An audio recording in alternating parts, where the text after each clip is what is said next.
sanibonani ekuseni nilalele umsakazo Music Gavins FM Channel 33 nobomphele umkhenenezo umphefumulo lasithi khona izwi laba ngumuntu ninjani kodwa ekuseni nje kumhla ka-6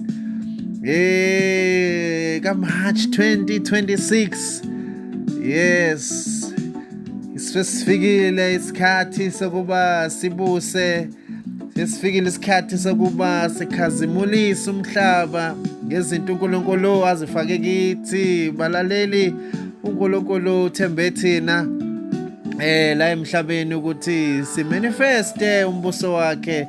Kodwa niyaphila nje le America, Asia, Europe, Africa yonke. uNkulunkulu I hope unani umgcinile kuze kube imanje.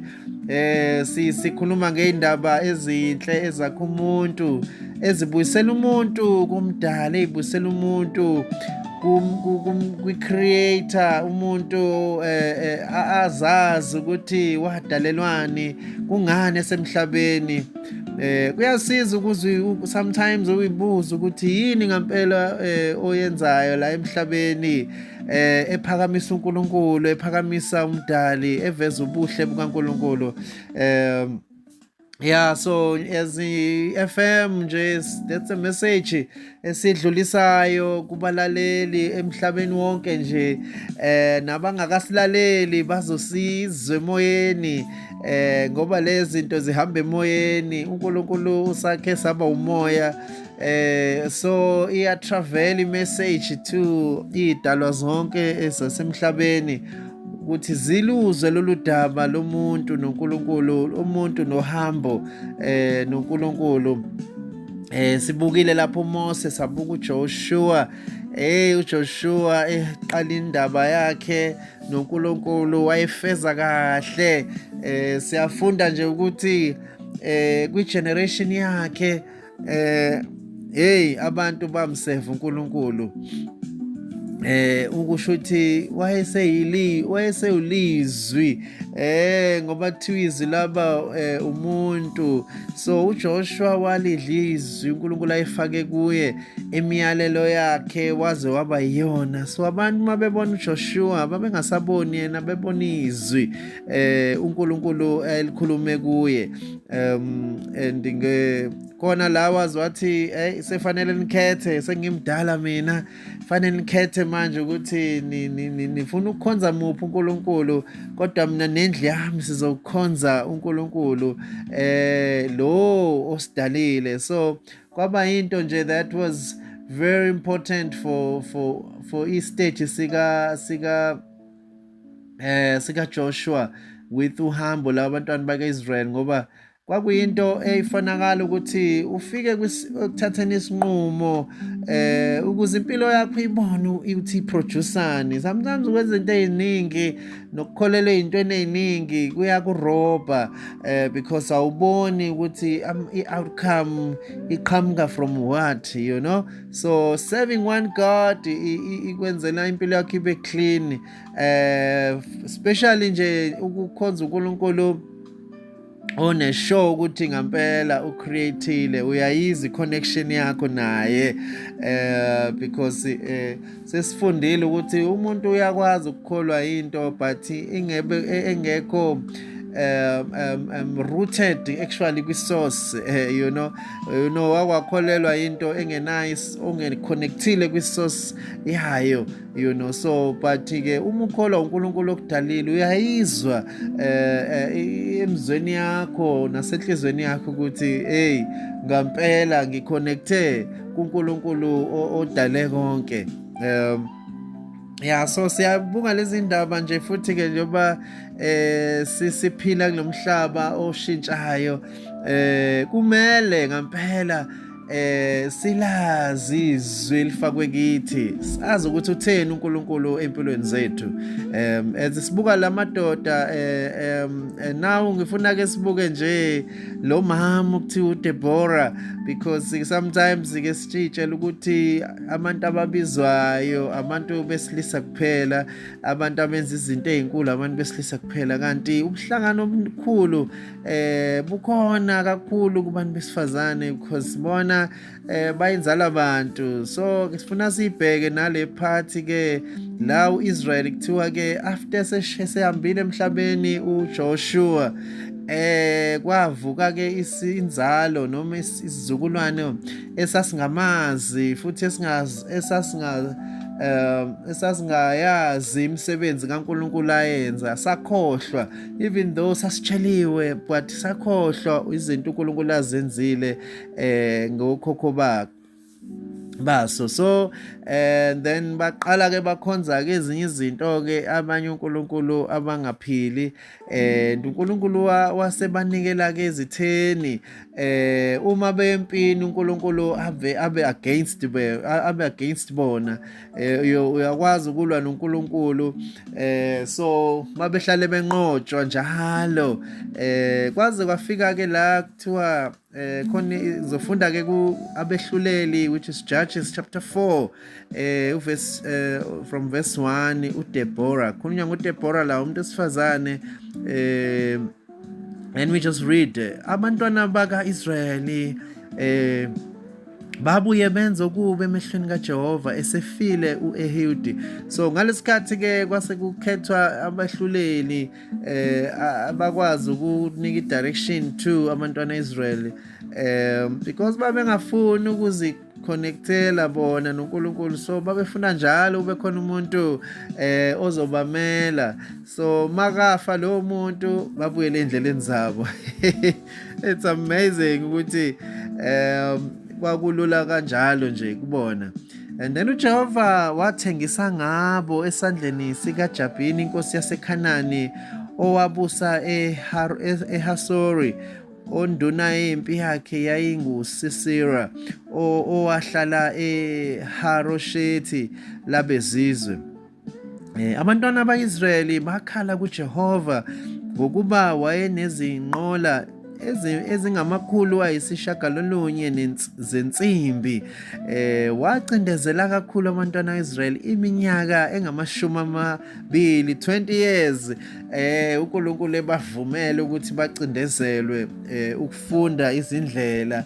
And then uDeborah umprofetikazi umkalipidoti wahlulela u-Israyeli ngaleso sikhathi. So kwavuka ke nomama kuthiwa uDeborah, okuyena ke owathatha isikhundla sokuthi aqondise izinto. Kuthiwa wayehlala phansi kwesundu likaDeborah phakathi kweRami neBethel, ezintabeni zakwa-Efrayimi. Abantwana baka-Israyeli bakhuphukela kuye ukuba bahlulelwe. Shuthi ke abahluleli kwakubantu abajajayo ukuthi this is right, this is wrong, you mustn't do this, you mustn't do that. So Deborah was doing that. Umuntu esifazane wathuma wabiza uBaraki indodana ka-Abinohama waseKhadeshi nafethali, wathi kuye, uJehova uNkulunkulu ka-Israyeli akayalanga yini ngokuthi hamba usondele entabeni yaseThabori uye nabantu abayizinkulungwane eziyishumi nabantwana bakwa Nafethali nabantwana bakwa Zebuloni na? Ngiyakusondeza kuwe emfudlaneni iKhishoni uSisera induna yempi kaJabhini nezinqola zakhe nezixuku zakhe ngimnikele esandleni sakho. uNkulunkulu uyala ukuthi uIsrael awenze njani, and uNkulunkulu uyawenza izinto. Ngifuna sibheke lokhu kakhulu balaleli ukuthi zonke izinto uNkulunkulu zenziwa nguyena. Uyena arrange zonke izinto for impilo zabantu, and so into esidingayo thina ukulalela yena, and sifollow ama-instructions akhe ukuze izinto zethu zibe lula uma sizenza. And then ke uBaraki wathi kuye, uma uhamba nami ngiyakuhamba, kepha uma ungahambi nami angiyakuhamba. So this guy waBaraki uthi Deborah ngeke, uma ungahambi nami angihambi. So wayazi ukuthi umuntu owambuleliwe uDeborah. So wathi kuye, impela ngiyakuhamba nawe, kodwa indlela oyakuhamba ngayo ayikuba ngeyodumo lwakho, ngokuba uJehova uyakumthengisa uSisera esandleni sowesifazane. Wayesesuka uDeborah wahamba noBaraki baya eKhedeshi. Hey my God, uDeborah la uyaveza ukuthi uNkulunkulu uzokunqobela uIsrayeli.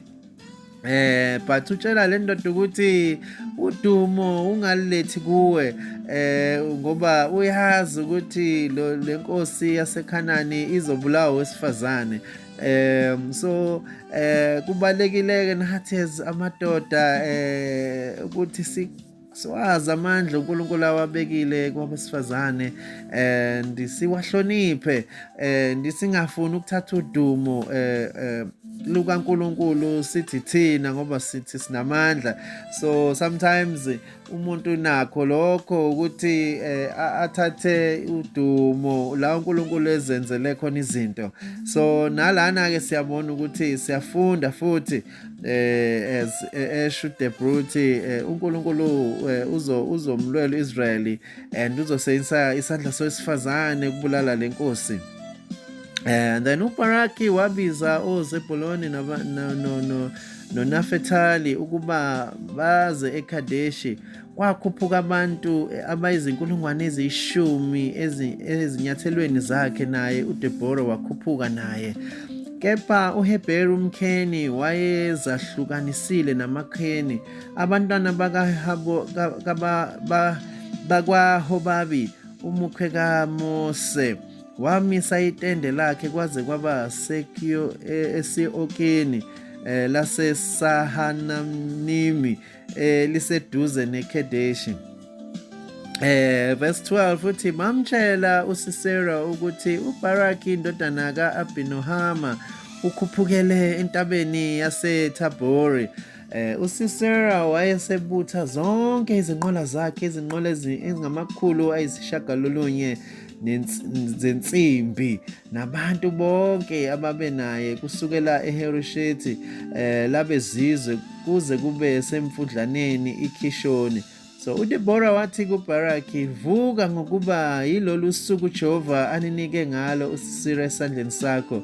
uJehova akaphumanga phambi kwakho na? uBaraki wehla entabeni yaseThabhori nabantu abayizinkulungwane eziyishumi emva kwakhe.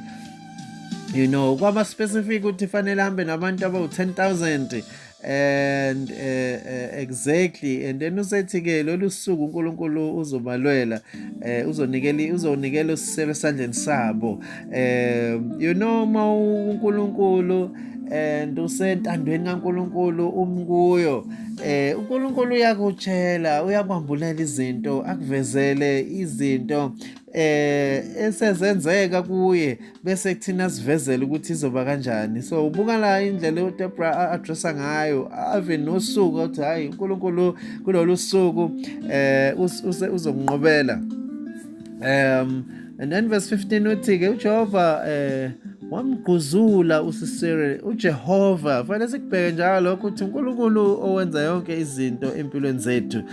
uJehova uSisera nazo zonke izinqola zakhe nempi yakhe yonke ngosiko lwenkemba phambi kukaBaraki. uSisera wehlika